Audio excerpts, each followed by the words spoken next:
الرجيم بسم الله الرحمن الرحيم الحمد لله رب العالمين حمدا حامدين حمدا شاكرين حمدا يوافي نعمه ويكافئ مزيدا اللهم صل على محمد وعلى آل محمد كما صليت على إبراهيم وعلى آل إبراهيم وبارك على محمد وعلى آل محمد كما باركت على إبراهيم وعلى آل إبراهيم في العالمين إنك حميد مجيد سبحانك لا علم لنا إلا ما علمتنا إنك أنت العليم الحكيم رب اشرح لي صدري ويسر لي أمري واحلل عقدة من لساني يفقهوا قولي أما بعد السلام عليكم ورحمة الله وبركاته. Seterusnya kita sambung kepada kisah Nabi Musa alaihissalam. Allah Subhanahu wa taala menyebut dalam surah Taha, falamma ataha nudiya ya Musa inni ana rabbuka fakhla'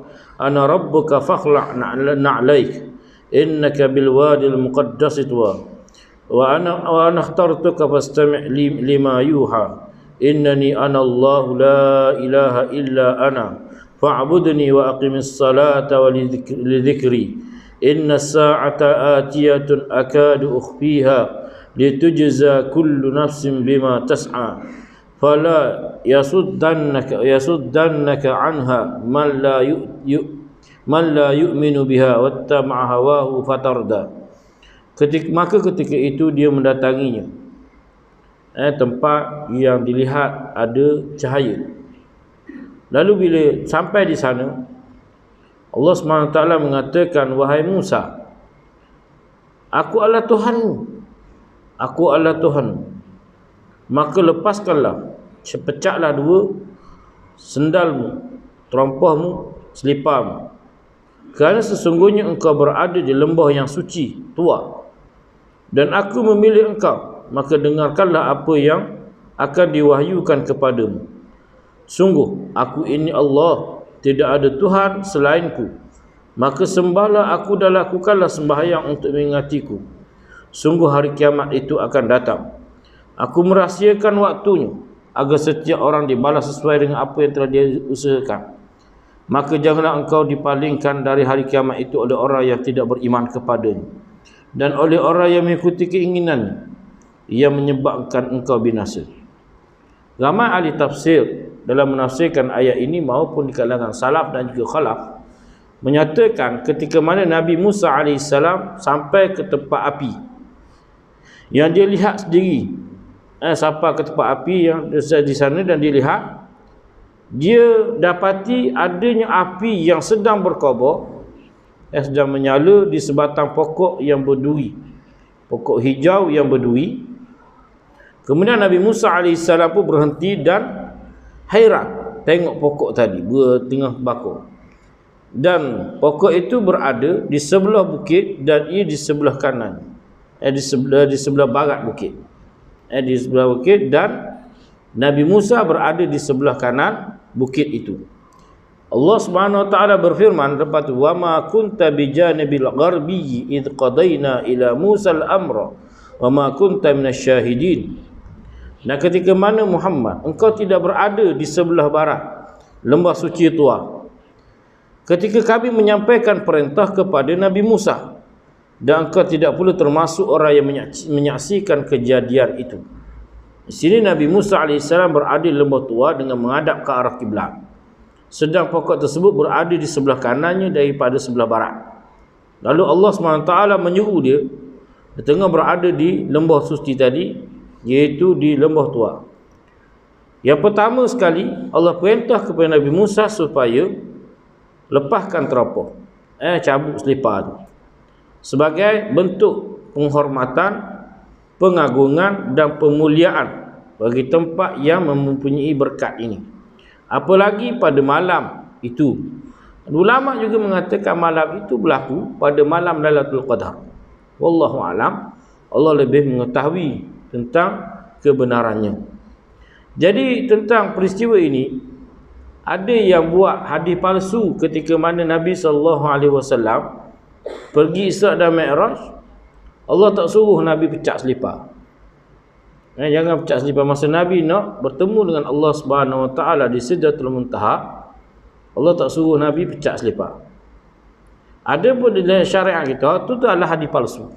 Kalau ada cerita lagu tu, cerita yang tidak bersandar kepada nas yang sahih, baik daripada Nabi sendiri pun memang tidak ada. Ianya hanya rekaan dan sandarkan kepada Nabi sallallahu alaihi wasallam. Adapun di dalam syariat kita, selipar boleh buat semayang. Boleh semayang pakai selipar. Sebagai contohnya, Nabi sendiri dalam masjid, lantainya daripada tanah.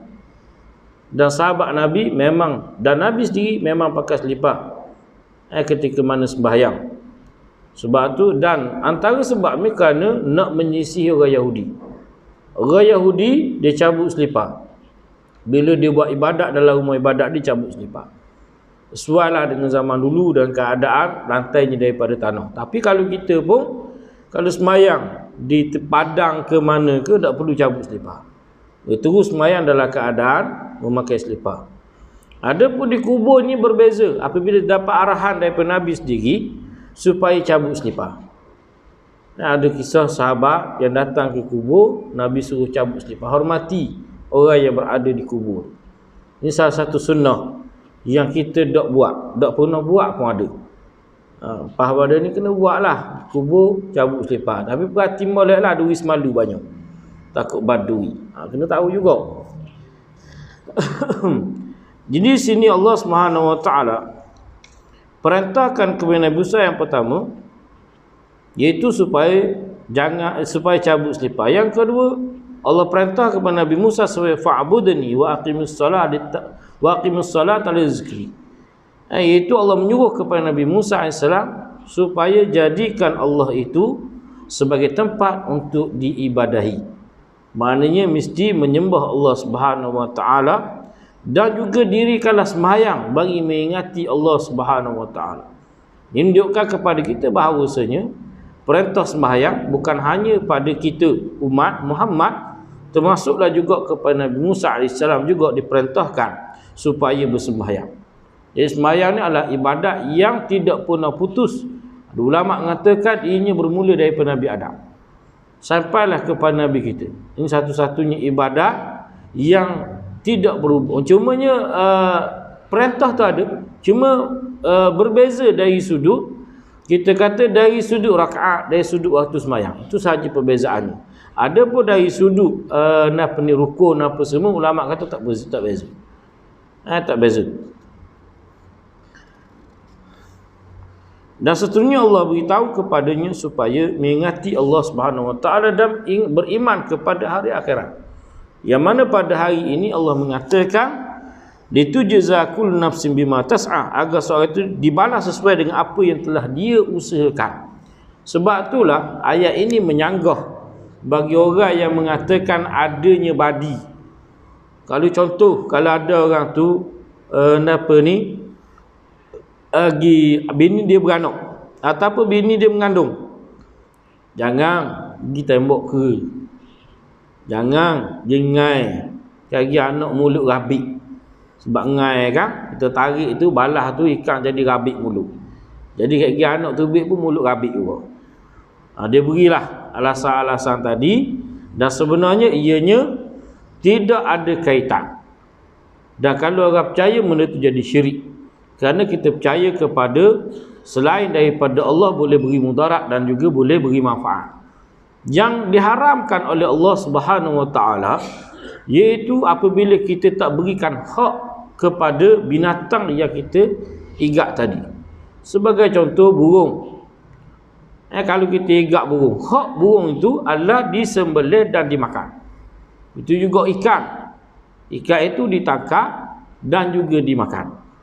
Jadi kita tak boleh nak buat khianat ke binatang-binatang ni. Kalau tak mau makan, biar dia lepas. Jangan cara ke dia, biar ke dia lah kalau tak mau makan. Kalau nak makan, ngai. Kalau nak makan, tembok. Kalau burung, itu juga dengan binatang dalam hutan. Sesungguhnya Nabi Musa yang terakhir, Allah Subhanahu Wa Taala bertanya lagi kepada Nabi Musa, wa ma tilka biyaminika ya Musa. Apa Allah tanya? Apa benda yang ada di tangan kananmu wahai Nabi Musa? Selain daripada tu Allah SWT sebut sebelum tu juga supaya orang ni kita akan dibalas dengan amal kita, bukannya kerana amal orang lain. Lepas tu kita pula jadi dosa.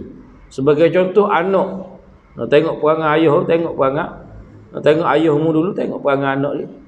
Sebenarnya kita yang membentuk daripada kecil. Walaupun kita ganah macam mana sekalipun, kalau kita jaga molek, tak ada masalah. Boleh saja. Walaupun kita dalam keadaan diam lagu tu, berperangai, secara keadaan diam, di belakang anak kita, memang perangai uduh sebagai contoh. Anak kita, kalau kita jaga molek, tak ada masalah. Jadi di sini bukanlah kata perangai uduh ni, mungkin gurau ke apa sebegitulah.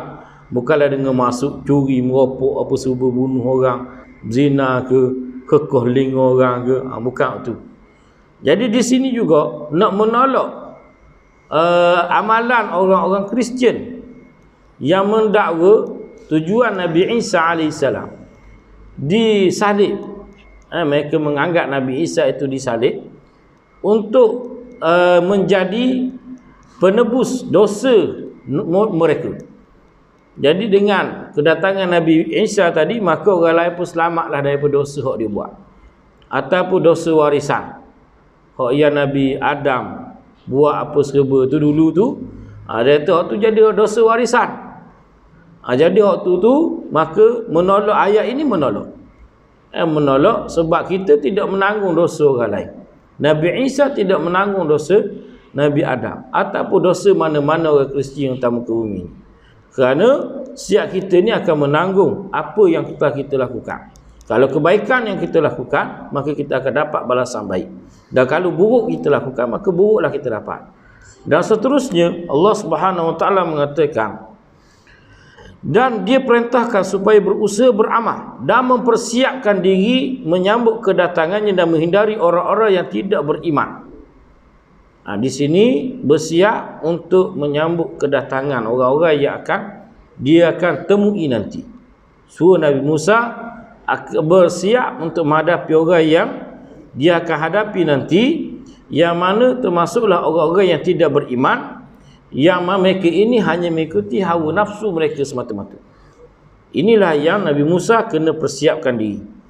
Sebab Allah memberitahu kepadanya secara lemah lembut, sekalipun menjelaskan kepada dia bahawa dia kuasa untuk mengerjakan sesuatu, dia berkuasa untuk mengerjakan sesuatu, dan dia adalah Tuhan yang ingin menciptakan hanya dengan cukup menyatakan kun. Sebenarnya di sini, kalau ikutlah Allah Maha mengetahui, Fir'aun ni pas sudah dah akan beriman. Tak payah hatta Nabi Musa pun dah apa, balakan terus. Biarnya jadi awal-awal lagi. Tak payah susah-susah Nabi Musa nak kena berjuang. Musa nak kena berhadapan dengan, kita kata, ujian mental, fizikal. Tapi inilah Allah nak tunjuk sunnatullah yang kita ini sebagai manusia mesti kena lalui. Sebab dunia ini adalah cobaan. Lagi teruk kita diuji, lagi tinggi martabat kita di sisi Allah. Lagi teruk kita diuji, makin banyak dosa kita diampunkan oleh Allah Subhanahu Wa Taala. Jangan cepat sangat asal sikit sihir.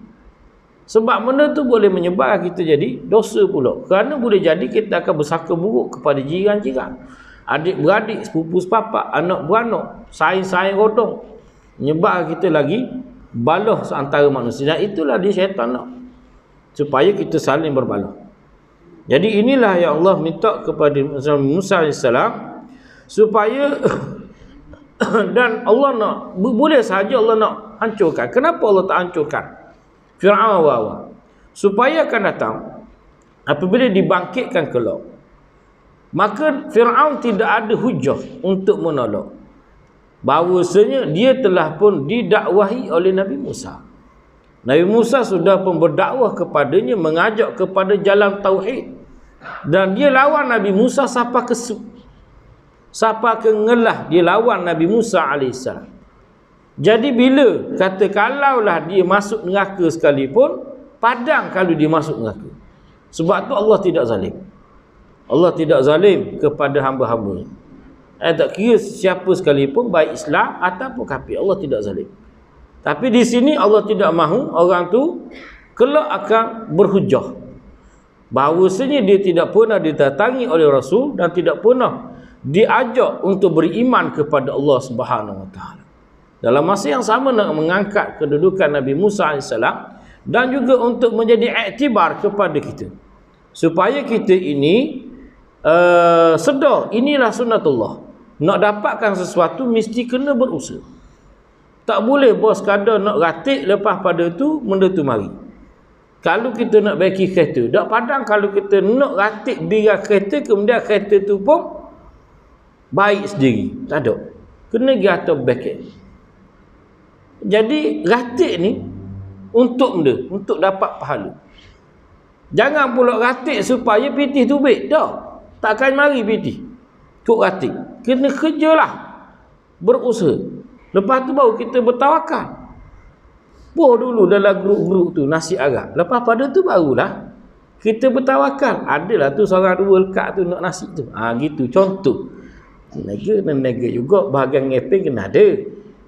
Tokel nasi arak kan. Contohlah. Nak apa itu Saudi dah apa sini. Dah lagi. Okey, itulah keadaannya nak beritahu kepada kita tentang perkara ini. Memang Allah boleh buat secara kun. Dan begitu juga Allah Subhanahu Wa Taala mengutuskan Nabi Musa ini adalah untuk menyeru tauhid, bukannya nak turunkan pangkat Firaun supaya dia ini jadi pengikut dan Nabi Musa menjadi raja. Tidak. Nak suruh Firaun tu beriman je, lepas pada tu menjadi raja-rajalah. Tapi Firaun menggunakan berbagai halang. Jadi kita akan sambung kisahnya. Kita sambung pada kisahnya. Dalam masa Allah SWT memanggil Nabi Musa, Allah bertanya kepada Nabi Musa AS. Ini kaedah berbahasa basi. Contohnya kalau kita jumpa saing kita tengah apa ni, tengah koyoknya, contohlah. Mana tu? Buat apa tu? Kita akan tanya. Padahal kita tahu dah koyoknya. Kita tahu dah dia koyoknya. Buat apa tu? Itulah juga dengan Allah SWT nak ajar kita supaya berbahasa basi. Allah SWT bertanya kepada Musa, "Matil kabiyami wa matil kabiyami nikaya Musa." Apa benda yang ada di tangan kananmu wahai Nabi Musa? Allah tahu ianya adalah tongkat. Lalu Nabi Musa AS menjawab kepada Allah SWT beritahu, "Qala hiya asaya atawakka'u 'alaiha wa ahushu biha 'ala ghanami wa liya fiha ma'ariba ukhra." Dia Musa berkata, ini adalah tongkatku dan aku bertumpu padanya, maknanya bertahan tubuh dengannya, dan aku mengatuk pokok-pokok, daun-daun, katuk daun untuk beri makan kepada kambing, dan bagiku masih ada lagi bagiku untuk manfaat yang lain, antaranya nak ambak serigala. Kalau ada serigala, anjing ke main kacau kambing dia akan katuk dengan tukar dia. Jadi di sini selain daripada apa yang dijawab Nabi Musa, nak beritahu juga kepada kita bahawa menjadi sunnah pera kambing, dan ia merupakan sunnah pada Nabi. Pera kambing, kucing tak ada. Kita ni duk baik sangat pera kucing. Bukan kalau kita marah. Pera kucing, dia buat kucing tu macam seolah-olah anak dia. Beroklah, ada siap apa serba, beri makan, beradang semua sekali. Lah kali kucing jadi gemuk. Tak cara dah ke tikus lipas dalam rumah. Lah kali penuh tikus. Sama naik main kucing. Makan sekali yang kucing. Tak jadi Tok Anjari dah. Sepatutnya mesti jadi Tok Anjari. Balas semua. Itu yang sepatutnya. Ni tak jadi saing. Tu tak kena dah. Tak boleh jadi lagu tu. Tapi Tok Anjari kadang-kadang digabung juga untuk lawan Spike. Tengok doa yang tergantung tu. Tengoklah. Kena tengok lagi, kena tengok. Boleh download je kat internet lah ni. Mudah je. Jadi di sini semuanya tongkat ini Allah SWT tahu sebenarnya, tetapi Nabi Musa menjawab sesuai dengan pertanyaan Allah Subhanahu Wa Taala. Lalu Allah perintahkan kepada Nabi Musa AS, qala alqiha ya Musa. Wahai Musa, lepo tongkatmu. Fa alqaha. Lalu Nabi Musa pun lepo. fa idza hiya hayyatun tas'a, tiba-tiba dia berubah hidup dan bergerak. Maksudnya berubah jadi ular. Nabi Musa kejut dengan keadaan ni, dan tujuannya tidak lain sebagai bukti yang bahawasanya yang bercakap dengan Nabi Musa itu memang benar Allah SWT, yang mampu untuk mengubah segala-galanya sesuai dengan kehendak Allah SWT. Kenapa Allah tak buat lagu tu kepada Fir'aun? Tadi kita cerita dah. Tukar Fir'aun jadi kambing ke, kurang-kurangnya boleh kok pera. Tak, Allah tak buat lagu tu. Tak buat lagu tu. Hak yang apa ni, kisah tanggang tu memang Allah nak lah. Jadi, sebab ada juga Allah SWT jadikan manusia jadi batu. Allah pernah jadikan manusia jadi batu. Sebagai contoh kisah Asif dengan Nailah. Akan datang mungkin dalam 10 tahun akan datang, kita akan masuk kisah Nabi kita. Kita akan ceritakan bagaimana antara yang berlaku di Mekah sebelum kelahiran Nabi SAW, iaitu 2 orang yang dilaknat oleh Allah menjadi batu. Kemudian diletakkan di Safa dan juga Marwah sebagai peringatan jangan berzina di depan Kaabah. Tetapi bila bagi Amr bin Lu'ay, dia ambil batu tu, 2 orang yang telah ditukar jadi batu oleh Allah SWT ni, letak dekat Kaabah untuk disembah. Tapi masa berjalan jauh dah lah, dia tak tahu sebab apa orang letak sebagai peringatan asalnya. Tapi dia ni ingat benda tu buat macam ke Tuhan juga. Jadikan ianya sebagai perantara pula nak minta dengan Tuhan. Sebagai kita kata nak minta kesuburan. Mana dia panggil Asih dengan Nailah ni Tuhan kesuburan, supaya mudah dapat anak. Siapa dia dapat anak dia sembah berhala Asih dengan Nailah ni. Ini perangai orang-orang Amr bin Lu'ay. Amr bin Lu'ay yang mana kita akan ceritakan kisahnya bila habis kitab kita ni. Sekarang ni baru sampai sini. Mana kita habis ni, baru kita akan masuk kepada kisah Nabi kita insya-Allah akan datang. Lalu Allah berfirman kepada Nabi Musa. Bila Nabi Musa tengok, Nabi Musa terkejut tengok tadi, wan alqi asaka falamma ra'aha. Allah ceritakan keadaan Nabi Musa. Falamma ra'aha tahtazzu ka'annaha jan.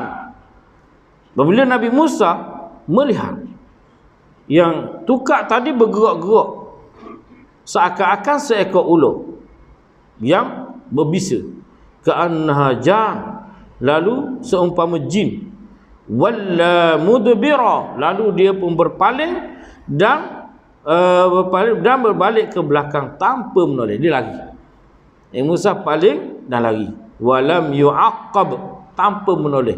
Lari tanpa menoleh tu, takut tengok ular tukar dia jadi ular. Ular tu pula macam jenis ular bisa. Jadi dia takutan. Jadi sini ular tadi, tukar tadi berubah jadi ular yang besar dan cepat gerak dengan secepat gerakan jin. Disebut di sini satu jenis ular yang dipanggil dengan jinnan ataupun al-jan. Al-jinnan dan juga al-jan. Ada jenis ular yang dipanggil dengan nama tadi, dan sebenarnya dia sangat lembut tapi dia mempunyai gerakan yang sangat cepat. Ini ular tu lah.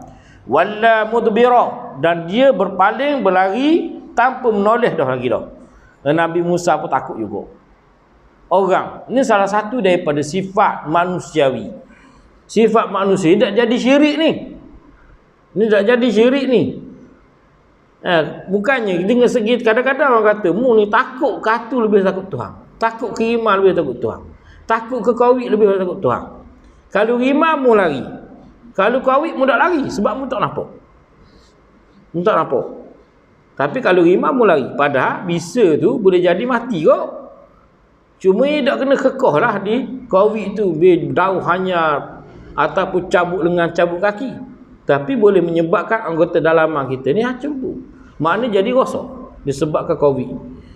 Jadi sebab itulah adanya dos apa ni, dos pertama, dos kedua, dos ketiga, dos keempat, dos kelima, tak tahu apa belah dos lah akan datang.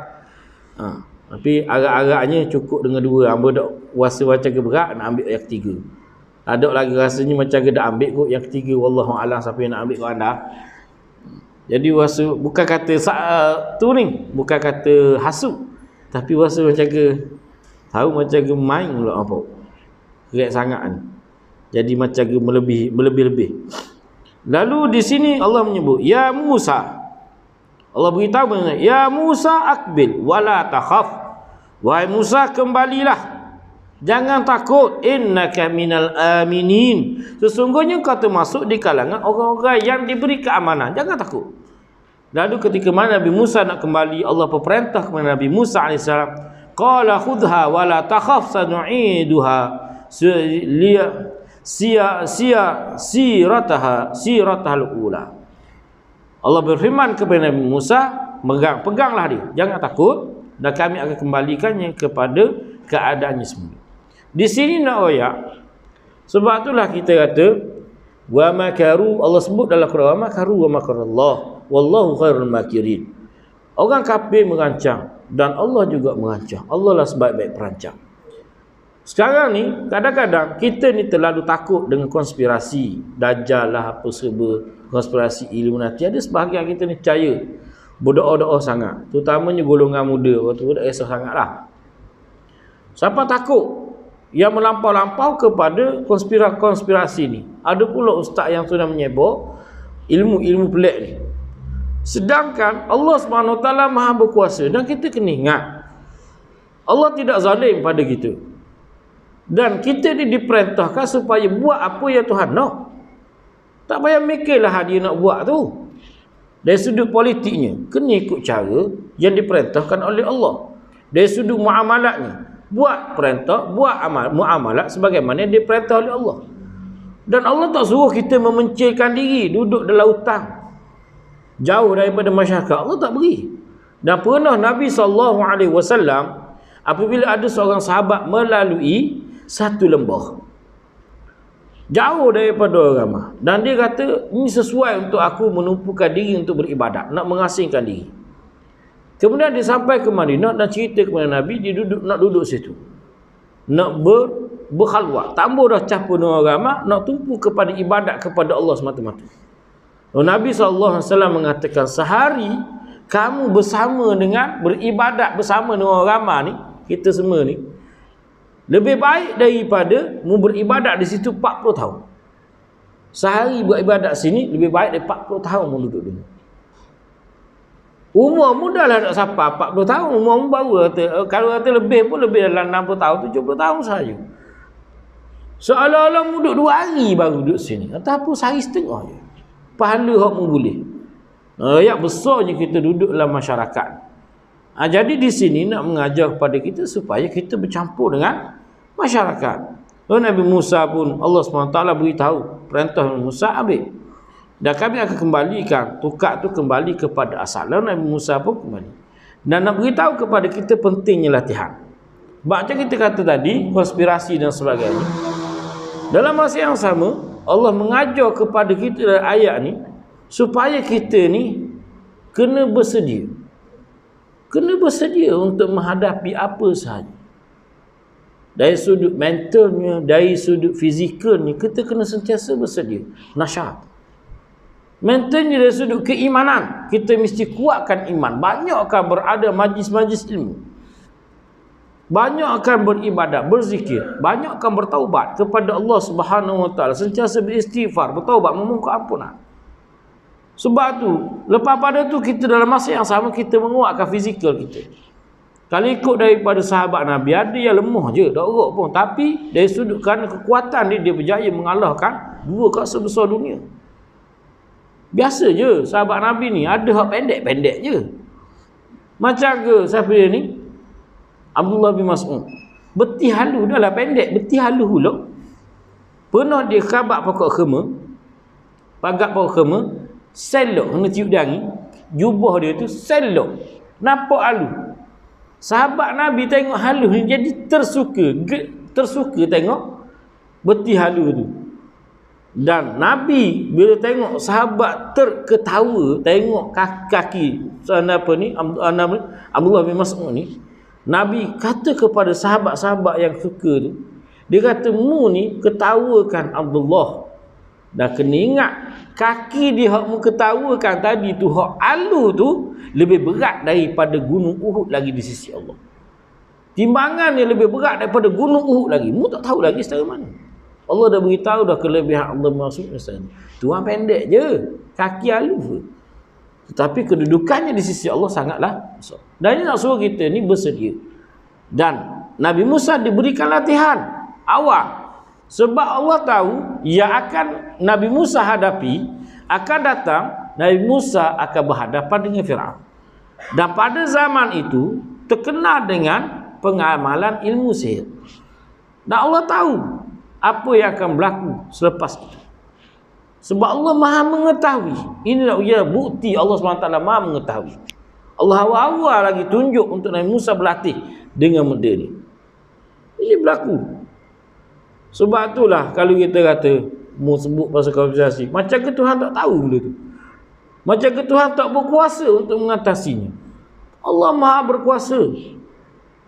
Hak yang Tuhan nak satu je kepadamu. Lau anna ahlal qura amanu wattaqau la fatahna alaihim barakatin minas sama'i wal ardh. Sekiranya penduduk sesuatu negeri itu beriman dan bertakwa, Allah akan bukakan keberkatan di langit dan juga di daratan. Di langit dan juga di bumi. Allah bukakan keberkatan. Mana kita nak apa sangat? Allah tak suruh pun kita ni bimbang pada konspirasi ni apa semua. Tak boleh. Allah nak kepada kita bertakwa. Bertakwa. Allah akan buka keberkatan. Semua sekali akan dapat. Barang mahal macam mana sekalipun, Allah berikan keberkatan untuk kita mampu hadapi. Kita dah habis. Mana Allah berikan kepada kita berbagai-bagai kelebihan. Kerana keimanan dan juga ketakwaan. Allah suruh kita beriman dan bertakwa, itu sahaja. Ini yang supaya kita kena buat sebagai hamba Allah. Bukannya takut kepada konspirasi, Dajjal itulah, Illuminati lah, lepas pada tu nak Freemason lah, itulah inilah, macam-macam sekali. Sebenarnya Allah Maha berkuasa atas muka bumi, jangan kita takut. Ya, sebagai hamba Allah, kita hanya perlu menurut perintah Allah Subhanahu Wa Taala sebagaimana yang Ia kehendaki. Dan kalau kita nusuk dalam hutang mana sekalipun, sampai saat mati-mati juga. Tak perlulah kita nak buat bangka bawah tanah ke, nak elok daripada perang dunia ke apa semua, tak perlu. Tak perlu. Kita hadap saja sebagai selagi mana tak berlaku, teruskan kehidupan kita macam biasa. Kalau berlaku, hidup cara berlaku pula macam mana. Itu yang diajar oleh Allah SWT kepada kita. Seterusnya, Allah SWT kemudian menyuruh Nabi Musa untuk memasukkan tangan dia pula ke dalam baju, dalam kocek. Masuk tangan dalam kocek dan diperintahkan untuk keluarkan tangan pula. Lalu tangan dia tadi bersinar. Bila dia keluarkan, tangan dia tu bersinar seperti bulan yang putih tanpa ada cacat. Tangan dia tu bersinar. Yang ni tanpa adanya penyakit kulit lah, sebut tanpa ada cacat, tanpa ada penyakit. Lalu dia berfirman, usluk yadaka fi jaybika takhruj bayda'a min ghairi su' wadmum ilaika janahaka minar rahb fadhalika burhanani min rabbika ila fir'auna wa mala'i fa innahum kanu qauman fasiqin. Masukkanlah tanganmu ke dalam ke leher bajumu dan dia akan keluar putih bercahaya tanpa kecacatan. Dan dekapkanlah kedua tanganmu ke dadamu apabila ketakutan. Inilah dua mukjizat daripada Tuhanmu yang akan engkau tunjukkan kepada Fir'aun dan para pembesarnya. Sungguh mereka adalah orang-orang yang fasik. Allah dah beritahu. Maknanya Allah nak supaya Nabi Musa ini berjuang, pergi menghadap Nabi Fir'aun dan juga pengikutnya. Itu yang diperintahkan oleh Allah Subhanahu Wa Taala. Dan gitulah sunnatullah. Bila kita nak berdakwah, kita kena hadap. Berat ke ringan, kena hadap. Itu sahaja. Sebab itulah bila melihat kemungkaran, syaitan akan sentiasa buat supaya kita ni jauh daripada menegur kemungkaran tadi. Jangan buat kayak gini kan, dia sign tak dengan aku. Baik yang aku tegur kayak gini kan, dia marah aku balik. Tengok misal jetak lagu tu, nak tapur saja je golek. Mana dia memerintahkan kita supaya kita ni meninggalkan amal makruf nahi munkar. Sedangkan Allah suruh supaya kita ini menghadap kemungkaran. Di sini yang ditujukan yang membawa kemungkaran siapa dia? Fir'aun dan juga pengikut-pengikutnya, pembesar-pembesarnya. Dan ayat ini mengatakan jikanya kamu takut maka letakkanlah tanganmu ke dadamu tepat di ulu hatimu, maka rasa takutmu pasti akan hilang. Dan hal ini walaupun ini adalah khusus untuk Nabi Musa, tapi ulama mengatakan kalau kita pun rasa ketakutan, buatlah benda yang sama. Boleh. Letak tangan dada, ingat Allah SWT. Kalau kita rasa takut, rasa cemas apa sebab, letak tangan kita dada, ya Allah, Allah. Ulama kata boleh, untuk kita juga boleh. Bukan hanya sekadar Nabi Musa saja. Ada kata ni khas untuk Nabi Musa semata-mata. Kita buat tak jadi. Itu bezanya. Wallahu a'lam. Lalu Allah berfirman, khususnya itu dua mukjizat di awal. Sebenarnya Nabi Musa AS berdialog lagi, dan banyak lagi lah mukjizat-mukjizat yang diberikan oleh Allah SWT yang akan datang kita akan bacakan. Dan Nabi Musa sendiri, dia memahami kedudukan dia. Dia ni, ada ulama mengatakan dia ni gagap. Wallahu a'lam. Tapi sebenarnya Nabi Musa ni nak kepada seorang yang boleh menjadi pembantu dia. Sebab Nabi Musa sendiri pun masih lagi ada, maknanya ragu-ragu. Maknanya dia rasa tak gagah. Rasa tak gagah kalau seorang. Dia kata dia ni memang gagap. Wallahu a'lam. Jadi kita masuk kepada kisah kenabian Nabi Harun. Sebab Nabi Musa tahulah adik dia ni. Adik atau abang dia ni. Lalu Nabi Musa berfirman kepada Allah Subhanahu Wa Taala, berkata kepada Allah Subhanahu Wa Taala, beritahu kepada Allah, qala rabbi inni qataltu minhum nafsan fa akhafu an yaqtulun. Wahai Tuhanku, aku pernah membunuh daripada kalangan mereka ni seseorang, dan aku bimbang mereka akan membunuhku. Sebab Nabi Musa pernah bunuh orang. Dia Nabi Musa takut dia akan bunuh pula Nabi Musa. Bagi balik ni, bukan kalau dia boleh, dia nak balik secara senyap dan bertemu dengan mak dia dan adik dia, kakak dia. Itu sahaja asalnya. Tetapi sekarang ni dalam perjalanan, Allah dah angkat dia jadi Rasul. Bila dia angkat Rasul, dia tak boleh dah balik dalam keadaan dia diam. Dia kena zahirkan diri dia sebagai Nabi Musa yang diutuskan oleh Allah Subhanahu Wa Taala kepada kaum dia. Jadi perkara yang pernah dilakukan dulu, yang merupakan satu jenayah yang berat, yang menyebabkan kematian, dan dia takut benda ni akan diambil tindakan terhadap diri dia, iaitu dia akan dibunuh kerana apa yang telah dilakukan dulu. Dalam masa yang sama, itu yang keduanya, dia ni menyebut wa akhi Haruna huwa afsahu minni lisana.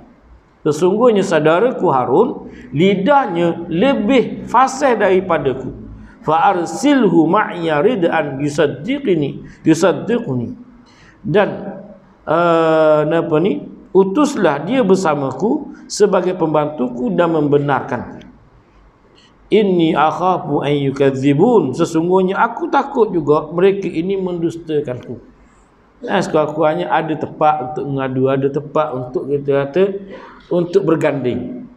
Untuk berganding dia dengan seorang lagi saudara dia. Maknanya taklah rasa keseorangan sangat dalam risalah perjuangan ni. Lalu Allah berfirman kepada Nabi Musa AS, qala sanashuddu adudaka bi akhika wa naj'alu lakuma sultanan kama yasiluna ilaikuma bi ayatina antuma manittaba'akumal ghalibun. Dan kami akan menguatkan engkau, membantumu dengan saudaramu, dan kami berikan kepadamu berdua kekuasaan yang besar, maka mereka tidak dapat mencapaimu. Berangkatlah kamu berdua dengan membawa mukjizat kami. Kamu berdua dan orang-orang yang mengikuti kamu pasti akan menang. Yang akan menang. Jadi di sini Allah memberikan gambaran jaminan kemenangan kepada Nabi Musa AS akan datang. Apakah dia bentuk kerja kemenangan? Kita akan sebutkan kemudian. Cuma yang kita nak cerita di sini, kenapa Nabi Musa mengatakan huwa afsahu minni lisana? Dia ni lebih fasih lidah daripada. Jadi Nabi Musa ni lidahnya tidak fasih dalam berkata-kata. Jadi sebenarnya apa yang Nabi Musa sebut ini, sebelum dia berdoa, Rabbi syrah li sadri wa yassir li amri wahlul 'uqdatam min lisani yafqahu qawli. Hak ni tak baca lagi doa ni. Hak ni dia tahu kelemahan diri dia. Ulama mengatakan tentang perkara ini, kenapa Nabi Musa berkata demikian? Antaranya tentang Nabi Musa yang masa kecil dulu. Masa dia kecil, pernah Fir'aun dukung dia. Dia ni gagah. Dia pun tarik janggut Fir'aun. Kesakitan kawan tu. Fir'aun Musa ni kecil lagi gagah dah. Kesakitan, macam kena bunuh dah rasa. Macam kena mati dah kena tarik ke Nabi Musa ni janggut. Jadi bila kena tarik Nabi Musa ni, dia pun royak kemin dia. Budak nak bunuh aku nak bunuh ni. Ini dia kata, mungkin budak-budak pun kira agak-agak lah. Gitulah mudah ceritanya. Dia kata, kalau gitu kita teh budak ni. Kalau kata betul nak bunuhmu, kita teh. Lepas tu dibawalah ke hadapan Nabi Musa ni, satu dulang emas, satu dulang bara api. Ada riwayat kata, satu dulang makanan, satu dulang bara api. Dibawa kepada Nabi Musa. Lalu Nabi Musa pun memilih untuk mengambil makanan ataupun emas tadi. Namun malaikat telah menolaknya. Tolak tangan Nabi Musa dan Nabi Musa ambil bara api tadi, dan kerana dia ni memang gagah betul, pegang bara api tak berasa walaupun dia budak lagi. Dan dia ambil bara api itu bukan hanya dia tak lepas, dia ambil dan dia letak dalam mulut pula. Padahal kalau dia boleh tapur Yahudi tu sekali tapur Kipti tu dengan sekali tapur pun mati. Dia ni memang masalah tak boleh nak kontrol power dia tu. Dia tersalah, terlaju tangan dia, menyebabkan orang tu terkena tangan dia tu mati. Laju dia tu. Jadi ini kisahnya, bila kata dia makan bara api tadi, menyebabkan lidah dia tu jadi gagak bila cakap. Itulah yang dimaksudkan kenapa dia ni menolak untuk minta supaya Nabi Harun untuk jadi pembantu dia, kerana dia sebut sendiri Nabi Harun ni lidahnya lebih fasih. Dan dia tahu kelemahan dia, itu lidahnya tidak fasih disebabkan masa kecil dia pernah mamuh bara api. Itu kita ulama tentang kenapa Nabi Musa AS berkata demikian. Jadi sebenarnya apa yang itu pandangan sebagai ulama lah. Ada sebagai ulama kata tak, kita tu Israeliat. Tak ada waris daripada hadis dan juga Al-Quran pun kisah tadi. Kerana kalau kita tengok selepas daripada ni, tak ada pun perdebatan di antara Harun dan juga Fir'aun. Tidak ada. Yang ada akan datang selepas daripada ni, kita akan bertemu perdebatan di antara Musa dan juga Fir'aun. Dan satu-satunya raja yang jahat yang Allah tak nama di dalam Quran, iaitu Fir'aun, panggilannya. Dan seterusnya kita ambil tadi, lalu Allah pun memakbulkan permintaan Nabi Musa AS. Dan seterusnya Allah SWT dia pun menerima perintah tadi, dan seterusnya berangkat untuk kita kata untuk berhadapan dengan Fir'aun. Lalu Allah berfirman lagi, itu telah sebutkan semua sekali, wa habna lahu bi rahmatina akhahu Harun nabiyya, dan Allah berikan Nabi Harun. Terusnya hadis daripada Aisyah kita baca dulu. Pernah mendengar, Aisyah radhiyallahu anha pernah mendengar seseorang berkata kepada beberapa orang yang sedang melakukan perjalanan haji, siapakah saudara yang paling percaya kepada saudaranya? Orang itu terdiam. Lalu Aisyah pun berkata kepada orang-orang yang ada sekitarnya, dia adalah Harun, iaitu Musa bin Imran, ketika memberikan syafaat kepada saudaranya Harun. Allah SWT mewahyukan kepadanya, wahabna lahu min rahmatina akhahu Harun nabiyya. Mana orang yang paling percaya kepada adik-beradik dia sendiri adalah Musa. Orang lain tak ada macam Nabi Musa ni percaya kepada adik dia, tapi dia percaya kepada adik dia ni, sehingga dia minta supaya jadikan sebagai temannya dalam dakwah. Lalu Allah pun memakbulkan, wahabna lahu, Allah pun menganugerahkan kepada Musa min rahmatina, iaitu kepada Nabi Musa rahmat kami, saudaranya Harun yang menjadi nabi. Sebenarnya dakwah Nabi Musa dan Harun kepada Firaun. Tentang dakwah Nabi Musa dan Harun, di sini Firaun asalnya dia hanya menyuruh supaya orang sembah berhala. Kemudian dia ni sampai ke tahap dia mengangkat dirinya sebagai Tuhan. Dan dia telah pun menakut-nakutkan kaumnya. Dan tidak ada kesyirikan ataupun kejahatan yang paling besar selain daripada mengaku diri itu sebagai Tuhan tu. Dan sebahagian daripada kita pun mulalah lagu tu. Antaranya ajaran wahdatul wujud yang menyatakan kita ni adalah sebahagian daripada Tuhan. Ajaran wahdatul wujud tempat kita mula tersebar balik dah. Dulu senyap dah. Sekarang ni bila ada media sosial ni mula naik balik dah semula. Menganggap dirinya adalah satu juzuk daripada Tuhan. Aku tidak lihat selain daripada Tuhan. Dia bawa cermin, dia kata aku tidak melihat selain daripada Tuhan. Mana dia nampak diri itu Tuhan. Menganggap dirinya sebahagian daripada Tuhan. Ini adalah amalan-amalan ataupun pegangan akidah wahdatul wujud. Dan Firaun ini adalah makhluk manusia yang menyombongkan diri dan telah melakukan kewenangan di atas muka bumi. Dan telah memandang hina Nabi Musa ini dengan pandangan yang rendah. Dan Firaun ini adalah seorang raja yang cerdik dalam berdebat. Raja yang cerdik dalam berdebat. Dia tak macam ke Namrud. Allah tak sebut nama Namrud dalam Quran. Tak sebut.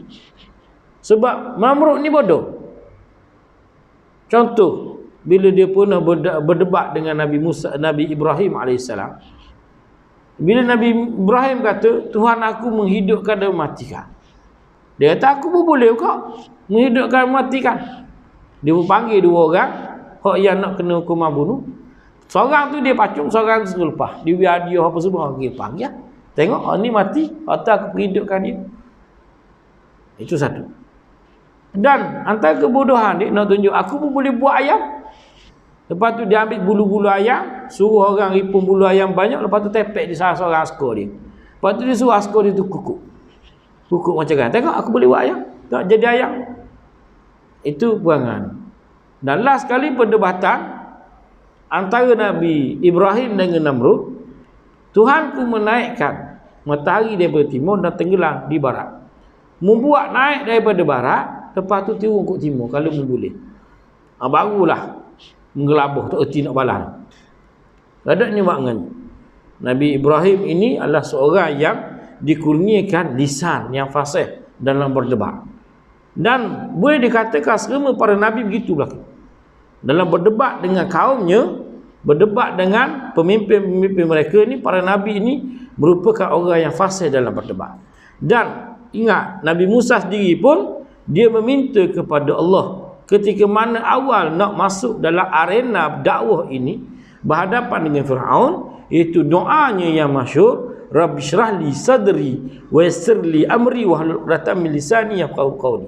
Dan memulai daripada doa itu, dan Allah makbulkan doa ini, menyebabkan Nabi Musa yang sebelumnya gagap akhirnya boleh berdebat.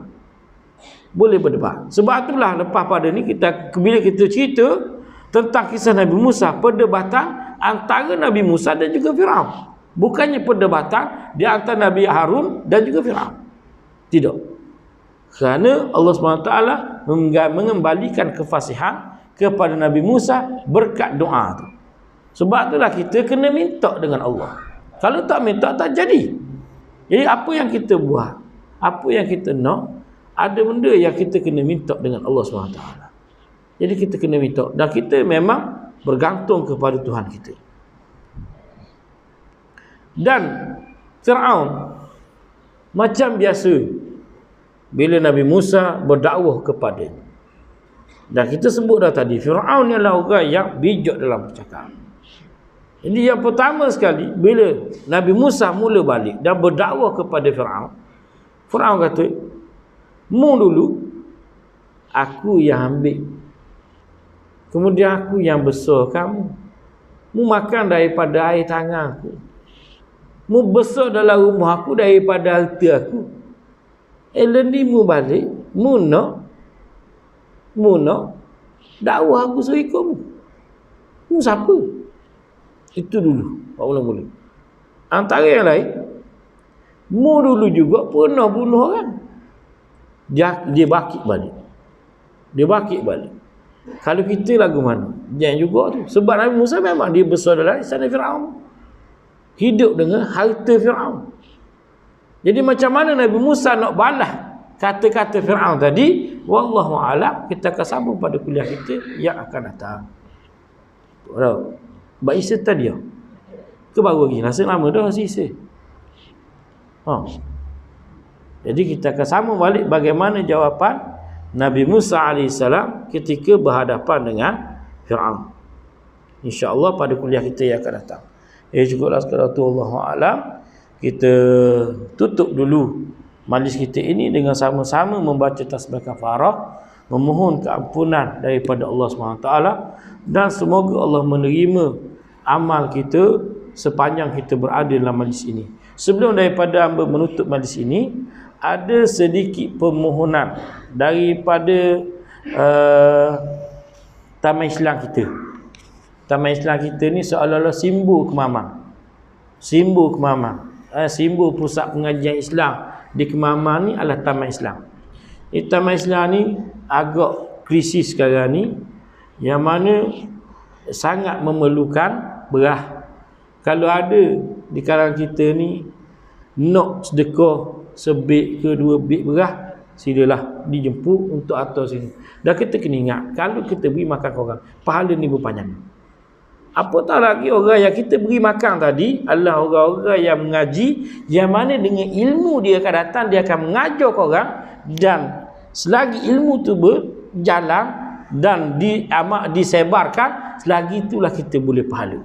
Samalah juga macam kita beri kepada ustaz-ustaz yang mengajar mana-mana, pahala tu terus berjalan walaupun kita tak mengajar. Jadi pahala beri makan yang sangat besar.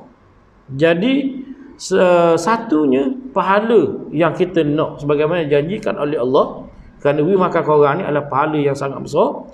Yang keduanya, Taman Islam merupakan simbol kita di Kemamang ni, pondok yang sangat masyhur terutamanya daripada dulu sampai sekarang. Jadi sepatutnya kita kena jaga pondok kita ni biar terus hidup sampai bila-bila.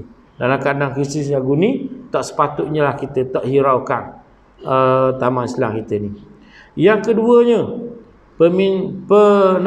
permohonan juga sumbangan yang kedua untuk pembinaan rumah hanyut di Kampung Lana Mempatih Lancang, faham?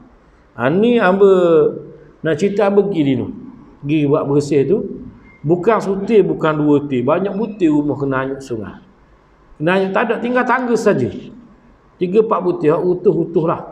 Hak yang tak temu terus pun ada. Atap pun tak tinggal. Tinggal tangga sahaja. Tinggal tangga. Hamba pergi di Taman Sagupas. Tinggal tangga je. Tuan dia tak tahulah. Masa tu hamba tak temu tuan. Tapi masa tu kita bersih rumah orang. Jadi memang kalau bayanglah kita hidup lama mana tak. Lepas tu siap boleh buat rumah apa serba, ada kereta serba. Mari bencana, habis, hilang. Tak nak gambar satu. Nak mula daripada A balik. Dah lah kita umur 50, 60, 70 dah. Nak buat balik memang dah buat dah. Dan ini adalah salah satu jihad yang sangat besar, membantu saudara kita yang dalam keadaan kesusahan sekarang ni di Pahang, yang masih tak keboh-keboh lagi kecederaan yang mereka hadapi disebabkan bencana ni. Dan ia merupakan ujian untuk kita, untuk kita ni sama-sama membantu saudara-saudara kita ni lah. Jadi hamba mohonlah kepada kita semua ini, buatlah mendermalah untuk saudara kita yang telah ditimpa musibah, dengan kita meringankan beban mereka di dunia ni. Semoga dengannya Allah SWT akan meringankan beban kita di padang mahsyar kelak. Jadi wallahu a'lam. Baiklah sama-sama kita baca tasbih kafarah. Subhanakallahumma bihamdik asyhadu an la ilaha illa anta wa astaghfiruka wa atubu ilaik. Subhanakallahumma bihamdik asyhadu an la ilaha illa anta wa astaghfiruka wa atubu ilaik. Subhanakallahumma bihamdik asyhadu an la ilaha illa anta astaghfiruka wa atubu ilaik. Wallahu a'lam. Wassalamualaikum warahmatullahi wabarakatuh.